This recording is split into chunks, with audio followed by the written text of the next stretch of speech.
Pertama, kita akan membuat sambal kacangnya. Masukkan 130 gram kacang tanah goreng. Lalu di sini ada 8 cabai merah keriting, 5 bawang putih dan juga 5 bawang merah yang sudah aku haluskan. Dan ini kita masukkan aja. Tambahkan sedikit air agar mudah menghaluskannya. Selanjutnya ini kita haluskan.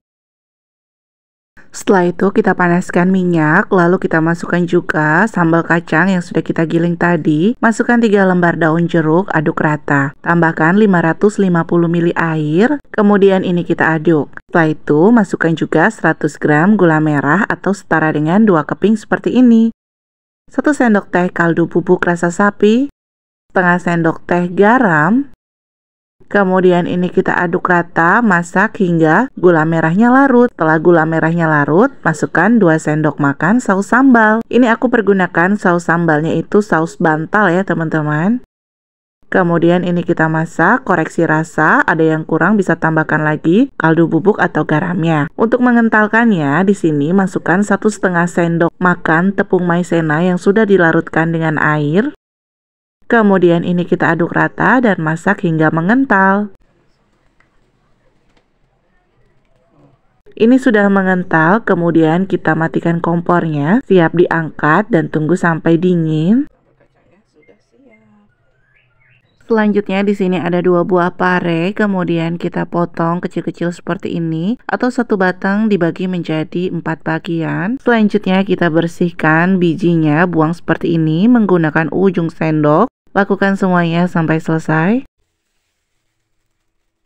Selain pare, di sini aku juga sudah menyediakan 1 buah kentang yang ukurannya besar, yang sudah dikupas dan dicuci bersih, kemudian kita potong sesuai selera. Hasilnya seperti ini untuk kentangnya siap dikukus. Selanjutnya kita akan membuat adonan somai. Masukkan 200 gram tepung tapioka, masukkan juga 180 gram tepung terigu. Tambahkan 1 sendok teh kaldu sapi bubuk, setengah sendok teh garam, 1 sendok teh gula pasir, dan 4 siung bawang putih yang sudah dihaluskan. Kemudian tuangkan 250 ml air panas. Air panas yang digunakan air panas yang mendidih. Kemudian kita aduk dan uleni menggunakan tangan atau spatula. Setelah itu masukkan 2 batang daun bawang yang diiris tipis. Uleni kembali. Nah, nanti di hasilnya akan seperti ini. Baru kita masukkan 1 butir putih telur ayam. Kalau menggunakan kuningnya, somainya nanti akan amis. Setelah itu kita uleni lagi sampai kalis dan hasilnya akan seperti ini. Kalau sudah seperti ini, kita ambil pare yang tadi kita potong, olesi atau ditempelkan dulu dengan tepung terigu. Kemudian baru kita tempelkan adonan somainya. Fungsi terigu di sini di dalam pare agar adonan somainya dia menempel dengan pare. Lakukan semuanya sampai selesai ya.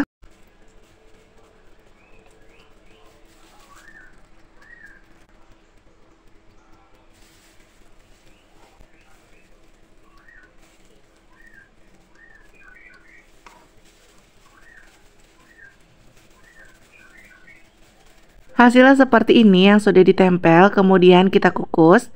Dan di sini aku sudah rebus air panas. Lalu kita akan membuat somainya. Aku ambil 1/3 bagian sendok makan, lalu aku bentuk seperti ini.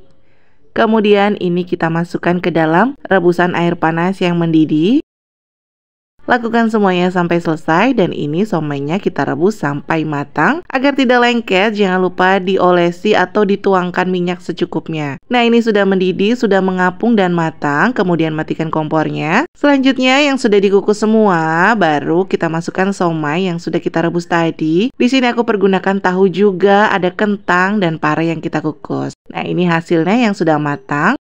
Untuk mengukusnya kurang lebih selama 30 menit ya totalnya. Siapkan plastik, lalu kita packing atau kita bungkus ya kalau ada yang beli. 1 pieces somai semuanya 1000-an aja atau disesuaikan aja dengan harga jual masing-masing. Nah, kalau ada yang beli 5.000, kita bisa menggunakan plastik ukuran 1/4 seperti ini atau 250 gram. Selanjutnya kita akan berikan bumbu kacangnya. Ini enak banget, wangi ya teman-teman. Dan setelah itu di sini kita kasih juga sausnya. Saus yang aku pergunakan saus bantal. Satu bungkusnya Rp5.000 saja. Dan juga kita kasih kecap. Nah, seperti ini sudah siap jual, kita bisa ikat. Satu bungkus ini harganya Rp5.000 ataupun disesuaikan dengan selera aja, atau harga jual masing-masing. Satu piece somai harganya Rp1.000-an. Jadi kalau mau ada yang beli Rp2.000, Rp3.000, masih bisa kita dapat untungnya. Ini lumayan banget loh teman-teman. Untuk rasanya di sini aku pergunakan juga piring. Nah, kita bisa tambahkan juga telur rebus. Cuma ini aku nggak pakai telur rebus dan juga kol, karena kalau kol itu kita mesti merebus lagi dan menggulung-gulungnya lagi, jadi agak repot. Nah, ini aku pindahin ke dalam piring. Ini aku kasih bawang goreng ya teman-teman ya. Lalu aku tuangkan juga saus kacangnya. Dan di sini aku pergunakan saus dan juga kecap. Untuk rasanya, ini untuk tingkat kekenyalannya juga udah pas ya, seperti ini. Rasanya itu kita coba ya. Bismillahirrahmanirrahim. Ini rasanya enak banget, pas, dan juga kekenyalannya juga udah pas banget. Pokoknya enak banget dan ini cocok banget nih dijadikan ide usaha teman-teman di rumah ataupun jualan online, bahkan keliling juga bisa loh. Sampai di sini dulu ya ide jualan dari Dapur Ibu Acep. Terima kasih sudah menonton video ini. Jangan lupa subscribe dan bagikan resep ini ke sosial media kalian semuanya. Sampai jumpa.